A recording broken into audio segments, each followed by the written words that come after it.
All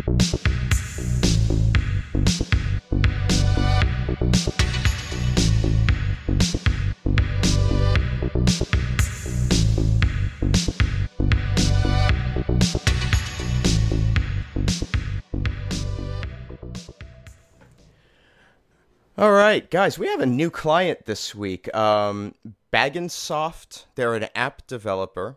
Oh, I am a big fan of theirs. Yeah, they make a variety of accessibility tools and apps and things like that. And they've got something really brilliant. I don't know if you've used one of those programs like Siri or Microsoft's got one called Cortana on their Windows phones that sort of, direct, you can ask it any question and it'll direct you to where you can find information or buy things. Mm-hmm. Yep.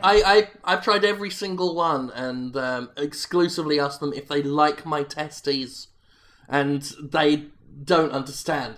And I laugh, and my friends laugh when we're down at the club really loudly until some ladies tell us to stop, and then we tell them to fuck off and we get thrown out. We're a great laugh, my friends and I. It's tremendous to be able to have software that you could just talk to and say, "Hey, where are my testes?" Yeah. But this new one actually may be smart enough to tell you where your testes are at any given time. It's called Trunculo, and it's perhaps the most advanced version of these I've ever seen. I mean, some of them have gotten pretty good with, predictive technology and things like that. Like, you could say, hey, you put in your information on like a Cortana and it'll remind you of birthdays and anniversaries and things like that. Trunculo just knows. It just knows. It reaches out into the vast web of information and it basically gathers everything. They aren't saying it's self-aware yet. But that actually may be down to some legal concerns. But that would be a huge plus, though. Oh, no, it would absolutely be a huge plus. This is a huge selling point. Right. Their concern is that if it becomes treated as self-aware, if it's treated as something sentient, then perhaps someone might try to, Trunculo rights and all of that, and there's going to be some big legal battle for the rights of artificial persons. They're concerned mostly about the tax implications. I mean, if it becomes a sentient being, they'll have to start paying its own taxes. It's probably going to start getting complicated. And there's whole ethical concerns as well about, is it right to make artificial intelligence, artificial or otherwise, work and design it to work without giving it a choice? And this isn't the first time Soft has seen controversy. They probably want to avoid that. I remember when they brought out that game, Angry Monkey, where you just sort of poke the monkey and the monkey screams and cries. And then it found out, they found out later that they'd actually gotten that sound effect by poking monkeys with hot knitting needles. And the crying was an actual woman, like it was... They were bringing in employees' wives and telling them that their husbands had died on the job and recording them weeping. Because they were actually going to do a follow-up to Angry Monkey called Sad Wife. And you were going to poke a picture of a lady on your tablet or your phone, and she'd weep. But they didn't have the funding for that, and they thought, well, we've got all these sound recordings of women in grief, so we'll just put that in Angry Monkey. So sometimes you'll poke the monkey and it goes like that, and then sometimes it just says, "Why did he have to die?" It confused people, but it was a jolly good laugh. Me and my friends down the club, we were poking it and laughing and screaming ourselves and smoking cigars until we were thrown out. But yeah, I can see why they'd have worries about courting any more controversy and attention. Well, there's that, and it's also kind of maybe got a bit of a sense of humor.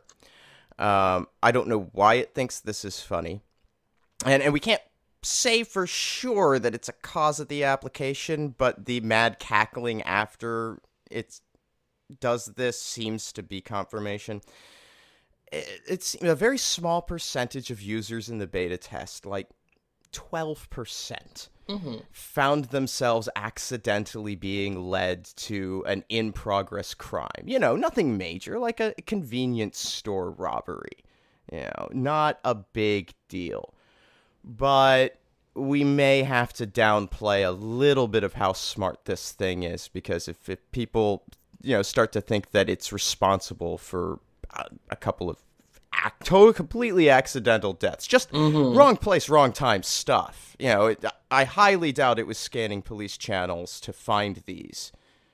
But we might have to come up with a strategy that sort of makes it seem smart without making it seem dangerous. Right. Maybe we pitch it as a spectacle, not so much you're a part of the crime, but you're viewing. You are the audience. Kind of like when you go to a theme park and they have those, little like, oh, be inside the CSI, the scenery, and you can see the show unfold in front of you, and they show you the science behind the show. Maybe we can pitch it as that. I love it. You're there. You can see the police running in. You can see the dead baby on the floor, and it's like you were just there, but it had just happened, or it's happening in front of you. Yeah, like a live version of how it's made. But instead of showing you, how they put buttons on a jacket, they show you how a liquor store gets knocked over and 2 people get caught in the crossfire.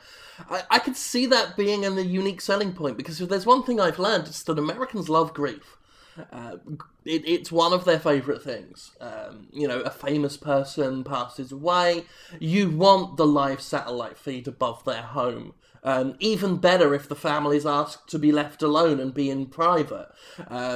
That's all part and parcel of the grief pornography industry. And with Trunculo, you not only get a live feed, and maybe we can team up with ABC News to get some of those satellite feeds actually built into Trunculo, but you could actually get directions there yourself, and you may get there in time to see the tears falling down the face of the mourning families. Actually, we may be able to develop a good partnership with ABC to, because if Trunculo is going to wind up increasing the possible volatility of these events, that's just going to make them more newsworthy. Oh God, ABC would be all over that. If we could promise ABC that the amount of death and destruction that they show to their gleeful, salivating audience could be enhanced by Trunculo, by just saying, we've got a fairly typical, low-speed car chase. The cops are after this dude. They think he may have strangled a boy. We don't know. But what if we said that we can get Trunculo to direct an ordinary person to just throw a little curveball in there, to just suddenly be part of the chase. And then we follow their progress. And get their views on what's going on. I just wanted to go to a Dunkin' Donuts, and all of a sudden, I'm between a boy strangler and the police. There's incredible interview opportunity there. There's incredible potential for not just the Trunculo user to have an exciting time, but for ABC to give the American public, the good American public, God bless them, what they want. I'm thinking we also have an opportunity here to partner with TMZ. We could make like a Trunculo 2.0, maybe like a premium pay per month service, and have them go directly to the celebrity's house when they're sniffing up the cocaine. You're there, you're present, you're partying with them, and the cops bust in. I mean, what better experience could that be? You're there when Britney Spears shaves her head and goes crazy with a bat on a car. In the moment. Right there. I've always wanted to see Brendan Fraser have a shit. And if Trunculo can make that happen, then I see no reason not to jump on this thing with both feet. Okay, I got the one line. Trunculo, where will we take you today? I like it. Brilliant. It sounds ominous, but it's not a threat.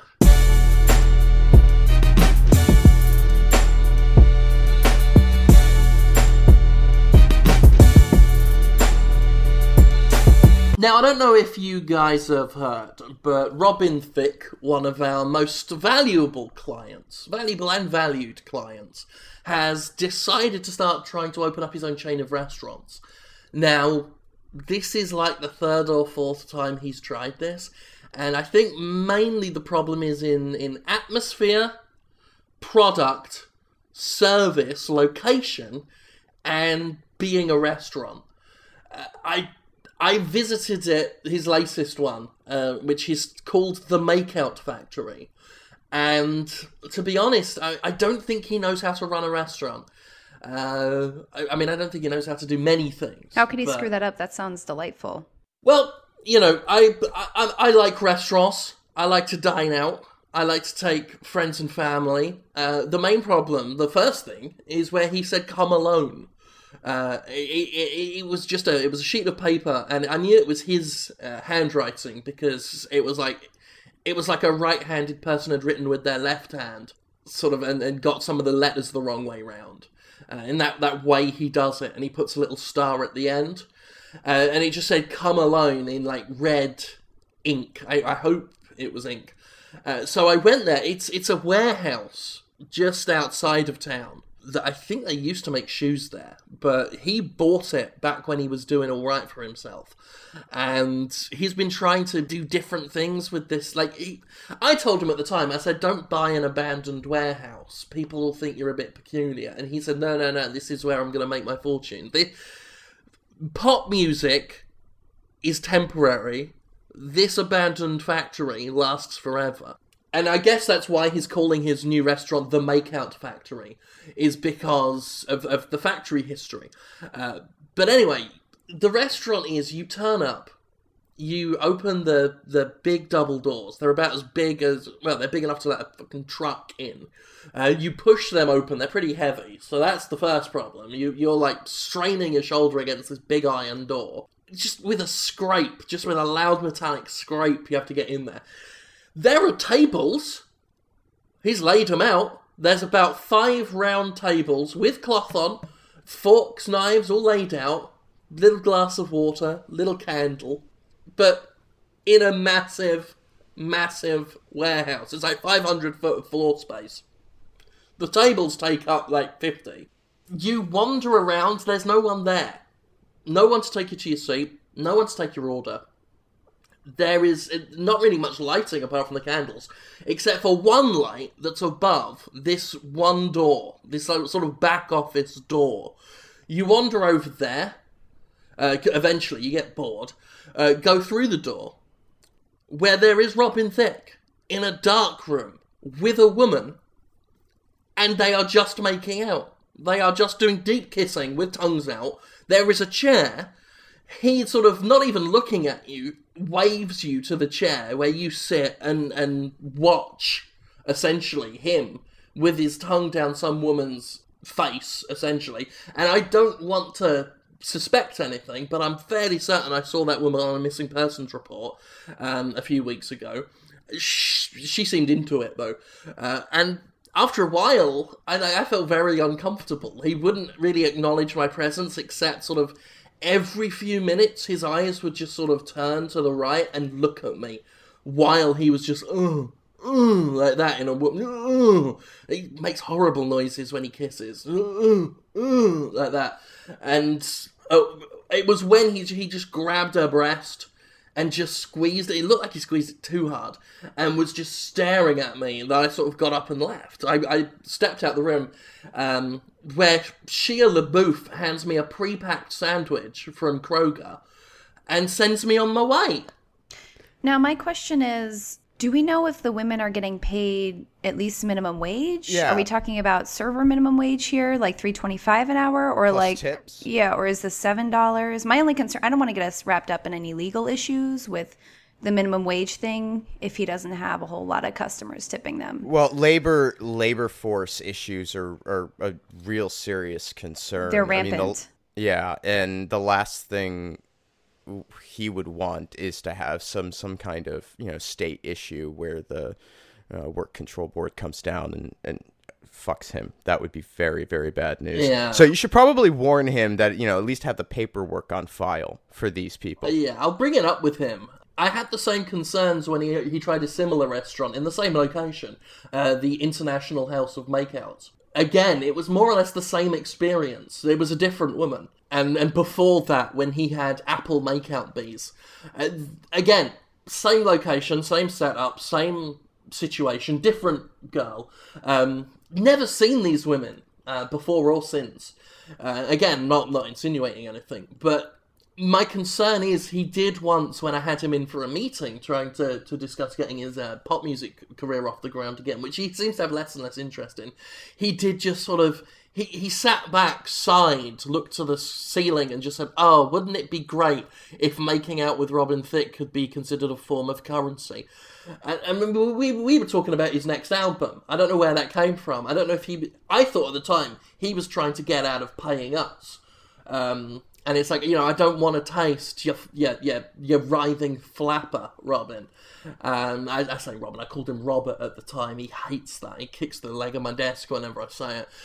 But I guess that's what he was sort of putting the feelers out there to see how I'd react. And then he'd go on and tell his employees at his restaurant that's how they'd be paid. Which, to me, I mean...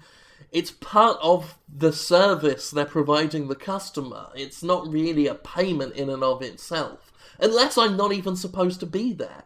That is him, I guess, handing out the wages, and I'm supposed to wait outside. Maybe that's the equivalent of the chef's table? Like, have you ever tried leaving before going into the back room? Because it's entirely possible that Shia LaBeouf's just waiting there with the sandwich, one way or the other. Or, the sushi or whatever the theme of the restaurant happens to be that they're going with. That's possible. It's possible that you just sort of wandered into the VIP section. Well, I mean, first of all, the whole Shia LaBeouf thing is confusing and upsetting. I mean, mostly because Shia LaBeouf is confusing and upsetting most of the time. I remember when we had him on our books, and then he would just sort of cry in the corner and play with a spinning top. But yeah, like, I don't see him until I leave the room, the deep kissing lounge. And then he's just there, wearing just sort of a dirty t-shirt and jeans, and with a plate of, like I said, pre-packed sandwich last time. Before then, it was frozen Doritos, just really, really cold, and with little tiny little flecks of ice on them. And then I leave, because he doesn't say anything. He just looks at me, doesn't say enjoy your meal, just hands it to me. I mean, I don't even know if I'm supposed to eat the food, but he doesn't protest when I take it. I think that's one thing Robin Thicke's always told me, is if no one protests, he can do what he likes. So, when in Rome. But I don't know. I don't see restauranteering as a viable career path for the man. Mostly because it involves talking to people in general. Like there's a whole public thing, and I've been trying to get Robin Thicke to really consider his activities as not interfacing with the public at all. Maybe we could just get him a job cleaning windows. Like on a skyscraper. I think that might be a good idea. Well, I mean, the trouble is he's still looking at people. Yeah. Essentially, he could still interact with them. He could still make out, in fact, on the skyscraper. He'd just bring the girl up with him while he does it. I mean, there have been times when I've opened my office blinds to see him outside with his mouth just on my window and just the tongue just slapping about on there. It's quite haunting, actually. It looks like something in a test tube trying to break out and strangle me. I think he really wants people to see him making out with beautiful, possibly missing women, and I don't think there's a market for it. He thinks otherwise, and obviously we're duty bound to market what he wants. But... why does he have to try and shoehorn it into everything, though? Can't he do that on his own time? Well, I mean, I think it's worse when he uses an actual shoehorn. The girls don't appreciate it. He gets chapped lips. Nobody's happy.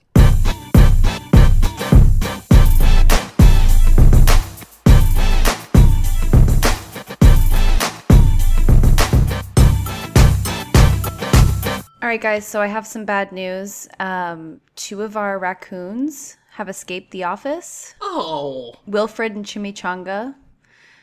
However, we still have Craig, not to be confused with Craig the intern, but Craig the raccoon. Craig the raccoon, or as I like to call him, Craig. Exactly, Craig. Yeah. In a slightly more confusing manner, I've actually taken to calling Craig the intern Craig the raccoon, and Craig the raccoon just Craig. Yeah, I'm really fucking sick of this. I can't understand why Craig the intern has the same name as our raccoon, and I wish he'd do something about it. I wish he'd stop. It's really selfish. You're right. It's beyond the pale. We've had the raccoon now for about 5 days, I think.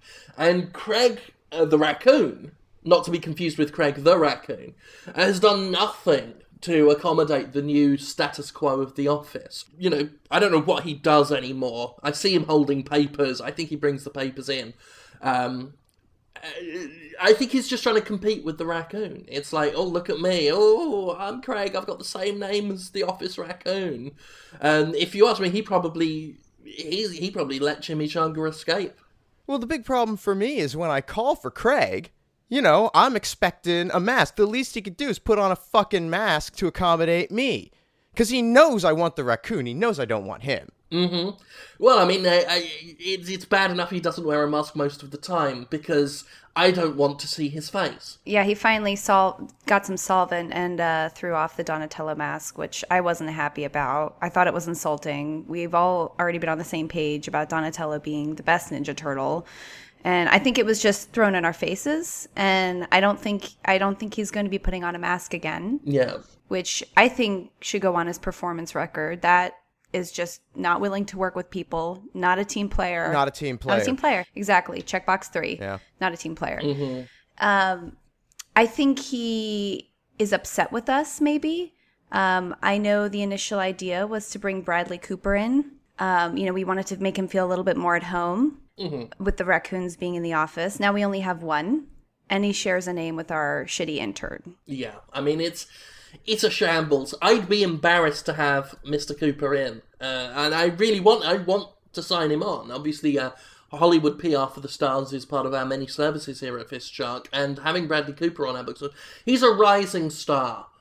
He was in Limitless, and without the raccoons to make him feel at home, I'd be sad to have him here. One raccoon just looks like we're making a raccoon be lonely. A family of raccoons is a family business.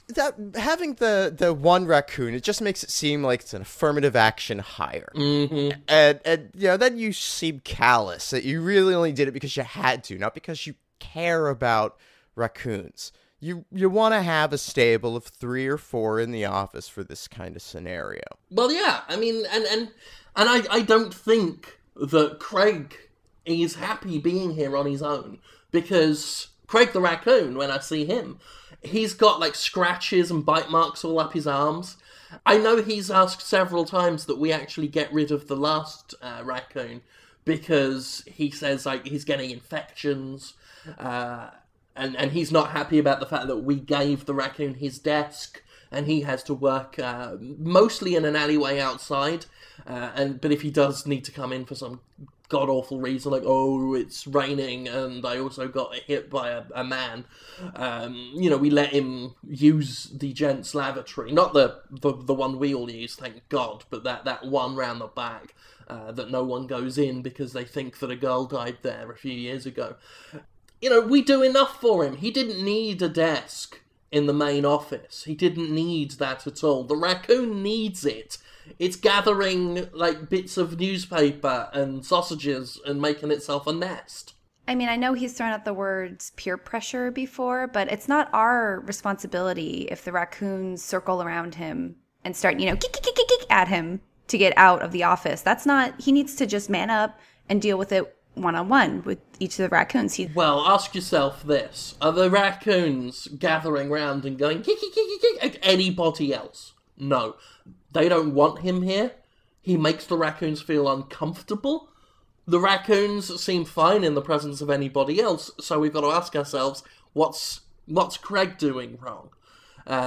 Most things is the answer. But in this case, clearly, I mean, we had 3 raccoons. There was 1 Craig. Majority rule. They didn't want him here. I go with what most of my staff want. And most of my staff, the raccoons, wanted him gone. And he doesn't seem to understand that when these things happen, it's his fault. Like when I put bees in his office to remind him about a fire drill that we had coming up later in the morning. I thought bees was a good reminder because bees make you scared and panic, just like fire does. So I thought he'd make the association. My office is full of bees. I got a fire drill at 11 a.m. But all that he learned from that situation was that he's allergic to bee stings. And it was apparently my fault that this happened. But as I said to him at the time, if you don't have such a stingable face, bees won't sting you. Sort it out. And he does not take my advice on board. He is still getting himself in trouble with animals and people. No, he's obstinate. I mean, he had the audacity to confront me this morning and say that I left the door open, which allowed Wilfred and Chimichanga to escape. But I said, Craig, it's your responsibility to stand there day in and day out and look at this door and make sure that you're the door stopper, Craig. This is not my fault. Mm-hmm. This is not Jim's fault. This is not Conrad's fault. This is your fault. You are the office door stopper. He should have stood in the way. He should have done something. He didn't. Yeah, he did not step up to the plate. Sometimes we leave that door open because we want extra air for the raccoons. And it's his job to catch the raccoons as they try and escape and put them back in. So if they ducked under his stupid legs, or overrun him, at some point he tried telling me a story about how the raccoons overpowered him and escaped that way, like dragged him to the floor and started biting his hair. And at the time, I told him, I said, you have to take charge, Craig the raccoon. You have to take charge. We've only got Craig left. He is now this company's most valuable asset. If he goes missing, so help me God, I will put bees up your arse. I will bend you over my desk, and I will get your milky little flaps out, and I will put bees directly up your arse. You see if I don't. That seemed to get him to straighten up and fly right a little bit, but I don't think it's going to last. I mean, honestly, Craig, he should be honored to be sharing his name with the raccoon, Craig. Well, with an awesome raccoon. I mean, I'll be honest, Craig was my favourite of the three we had. Mostly because it kept urinating on Craig's chair whenever he went up. He's a hard worker. That's the thing I like about Craig so much, is that he's a grafter. Yeah, you go by his desk and you say, hey, I've got this pile of client documents that we need to deny ever existing. Can you handle it? And I'm back 3 minutes later, he shredded the entire pile. Mm-hmm. Completely done job. You can't ask for more than that. He's a go-getter. He sees a problem, he finds a solution. I just the other day, I said, I've got this intern's shirt that needs shredding and defecating on. I can trust you with this, right? And I tell you what, I could trust him with it. He gets it done. He knows. He gets the job. He sees a problem, and he tackles it with both paws. Right, claws out. Claws out, dick in. That's Craig the raccoon right there. That's the kind of go-getting pedigree raccoon that we thought would bring Bradley Cooper into the fold. But because of Craig's bullshit, we now have to go out and trap another two raccoons. And I just don't have time for it. Well, I mean, when's Cooper in? Like Thursday? Friday? About Thursday, Friday, yeah. Okay. All right, here's what we do. We take Craig out into the woods, and we don't let him come back unless he's got 2 raccoons. That sounds like a good idea.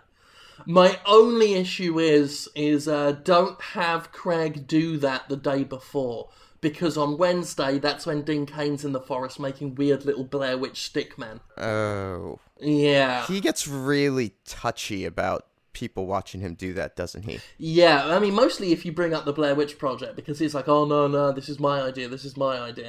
So I'm just saying, don't have it there because not because I'm worried about Crag. Hell no. I mean, Dean Cain might cut him a bit, but that's to be expected. I just don't want the boy distracted from his job.